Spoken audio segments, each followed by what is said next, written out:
La ville d'Alger, capitale administrative et économique, connaît depuis des décennies une grande affluence accompagnée par de nombreux véhicules circulant sur les routes et autoroutes vers un centre qui reste toujours attractif.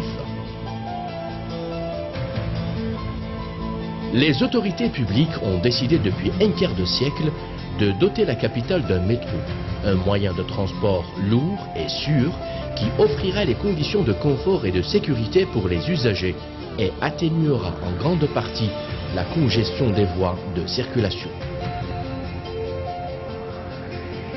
Les études de conception du métro, basées notamment sur l'examen des déplacements, avaient abouti à l'identification de l'axe qui s'étend de Hayy el-Badr à Oued Quraysh comme étant l'axe le plus chargé et prioritaire. Le processus de planification qui tenait compte des possibilités de financement exigeait un phasage de réalisation de la ligne par étapes. Une première étape de réalisation vise la mise en exploitation du tronçon reliant les stations Hayy el-Badr et Grande Poste, qui comporte 9 km de ligne, 10 stations, un complexe de maintenance, un complexe technique composé d'un poste principal d'énergie et d'un poste de commande centralisé. Une deuxième étape qui concernerait les 3 extensions, celle entre la Grande Poste et la place des Martyrs et celle prévue entre Hayy el-Badr et Al-Harrach d'une part et Hayy el-Badr, Ain el-Nadja d'autre part. Les ouvrages faisant partie du premier programme, réalisés à partir de 1990 par des entreprises nationales, à savoir Cosider et Génicider, sont les suivants. Station Grande Poste. C'est une station conçue et réalisée pour assurer la correspondance entre la ligne 1 et la future ligne 2. Elle comporte 5 niveaux. Niveau mezzanine,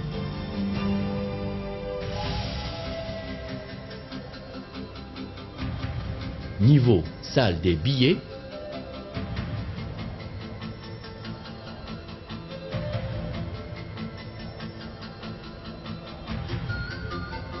niveau quai ligne 1, niveau salle des échanges, niveau quai ligne 2. Son génie civil, d'une réalisation très compliquée, avait constitué un véritable défi sur le plan technique pour l'entreprise nationale. Il avait nécessité le creusement à partir de la surface et à ras des façades des immeubles encadrant, sur une profondeur d'une trentaine de mètres. Station Khalifa Boukhalfa. Elle avait été réalisée suivant une exécution dite mixte, à raison de 2 tiers en souterrain et 1 tiers à ciel ouvert, dans un terrain constitué de roches très dures. Les travaux actuellement achevés ont été pénibles et très compliqués. La réalisation de cet ouvrage constitue une prouesse, même si elle a duré très longtemps. Station 1er mai. Elle est implantée sous la placette El Mokrani, carrefour à très forte circulation. Elle constitue une station de correspondance avec le réseau bus et taxi. Station Aïssatidir. Cette station située près du central téléphonique desservira la zone de Belouizdad. Elle est achevée depuis 1995. Station Hamma. La station Hamma est située sous le tracé du futur boulevard Rocher Boualem, dans un quartier à rénover. La circulation est remise sur le boulevard Rocher Boualem. Station Hayy el-Badr. Cette station, terminus provisoire, est réalisée en surface. Elle va constituer une station de correspondance multimodale, métro, bus, taxi. Complexe de maintenance de Besdjerrah. Le complexe de maintenance de Besdjerrah, implanté sur un terrain d'une superficie de 18 hectares, permettra d'assurer la maintenance du matériel roulant, la maintenance des équipements électromécaniques, le garage d'une partie des trains. Les travaux de construction des bâtiments et VRD sont achevés. Le dallage intérieur des bâtiments sera parachevé par le groupement désigné pour installer les équipements de maintenance. Les tronçons de tunnels se développent en général sous chaussée à grande circulation ou chaussée étroite et parfois sous immeuble. La section de ligne comprise entre les stations Amir Abdelkader et Hamma, réalisée par Cosider et Génicider, est constituée de tunnels de 80 mètres carrés de section, utiles, permettant une circulation de trains dans les deux sens sur une double voie. Les méthodes de construction utilisées ont été adaptées à la configuration du tissu urbain et à la nature des terrains rencontrés. Ces tronçons de tunnels ont été tous réalisés en souterrain, mis à part le tronçon de tunnel entre les stations 1er mai et Aïssatidir, qui a été réalisé en tranchée couverte. Le renouvellement d'air du tunnel sera assuré par une ventilation d'air mécanisée à travers des ouvrages verticaux reliant le souterrain à la surface. Ces ouvrages de ventilation sont implantés en général en interstation. Ainsi, les premières autorisations de programme accordées par petits tronçons et non globalement par les pouvoirs publics avaient permis de lancer à partir de 1990 la réalisation d'une partie des infrastructures sur le tronçon prioritaire. De cette façon, le programme initial a consisté en l'exécution 6 stations, 2814 mètres de tunnels, 1000 mètres de plateforme ferroviaire située entre la station Hayy el-Badr et les ateliers de maintenance de Besjarrah, le bâtiment siège de l'exploitant. Ce programme n'avait plus évolué depuis 1994, il fallait attendre. La relance du projet a été consacrée par la visite de Monsieur le Président de la République le 27 décembre 2003. Donc, ce qui a été fait a été fait. Il faut gérer. Oui. Il faut gérer. Oui. La gestion correcte consiste à dire qu'à partir du moment où c'est un projet d'utilité publique, voire d'utilité nationale, les états d'âme, je ne connais pas les états d'âme. Pour utilité publique, je ne peux pas attendre 10 ans. Je ne peux pas attendre 10 ans. Ou je suis décidé à faire le métro, ou je ne suis pas décidé à faire le métro et je ferme boutique. Elle s'est traduite par le lancement des travaux de génie civil de 4 stations. Mer et Soleil, Cité Amérouche, Les Fusillés, Jardin d'Essai, et de 4100 mètres de tunnels reliant les stations Hamma à la station Hayy el-Badr.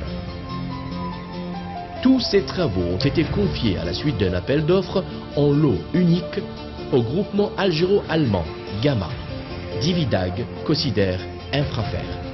Les travaux du programme de relance sont les suivants. Tunnel Hamma Jardin d'Essai. D'une longueur de 720 mètres, il relie les 2 stations encadrantes. Son excavation et le bétonnage de la structure définitive du tunnel sont achevés. Station Jardin d'Essai.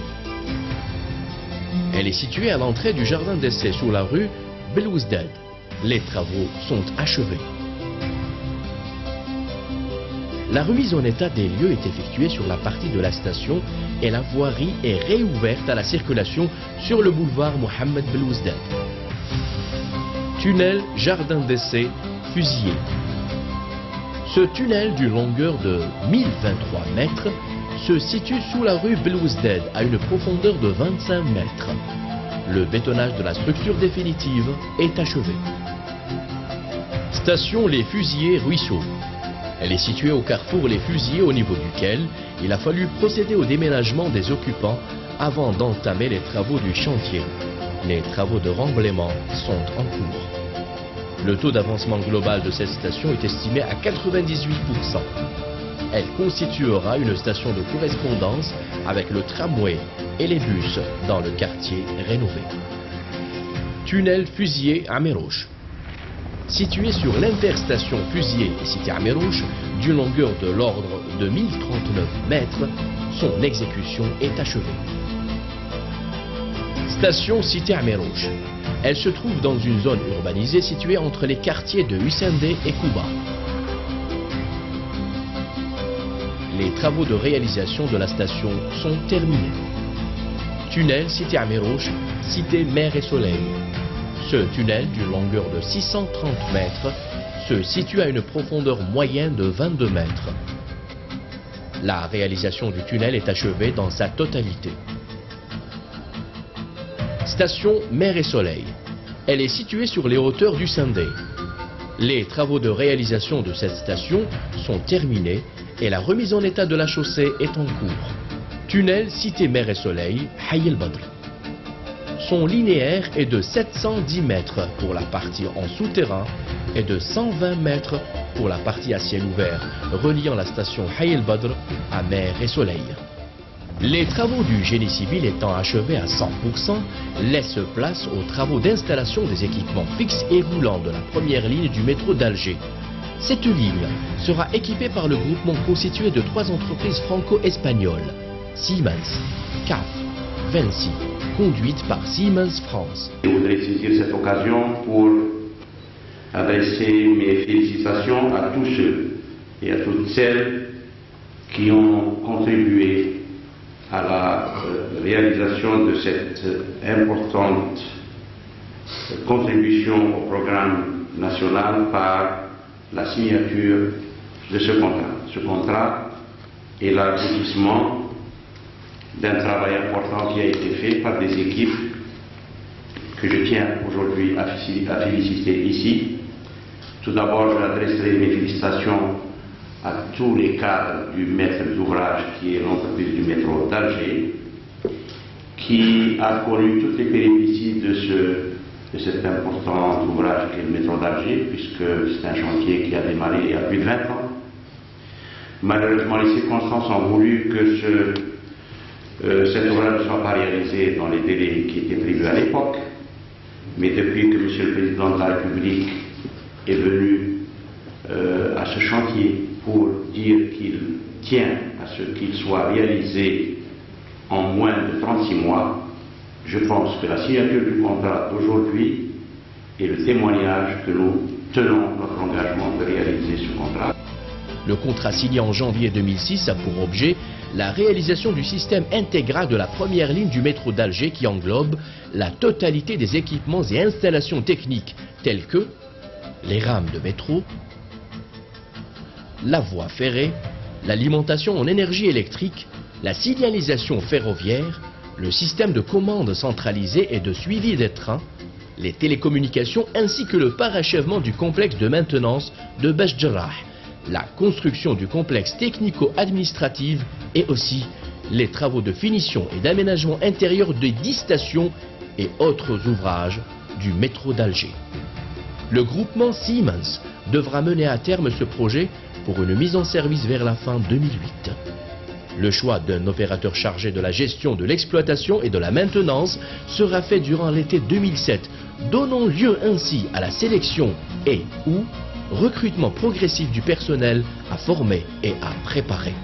Sans manquer d'annoncer le prochain lancement en réalisation des extensions. Hayy el-Badr, Al-Harrach, Tafoura Grande Poste, Place des Martyrs, Hayy el-Badr, Ain el-Nadja.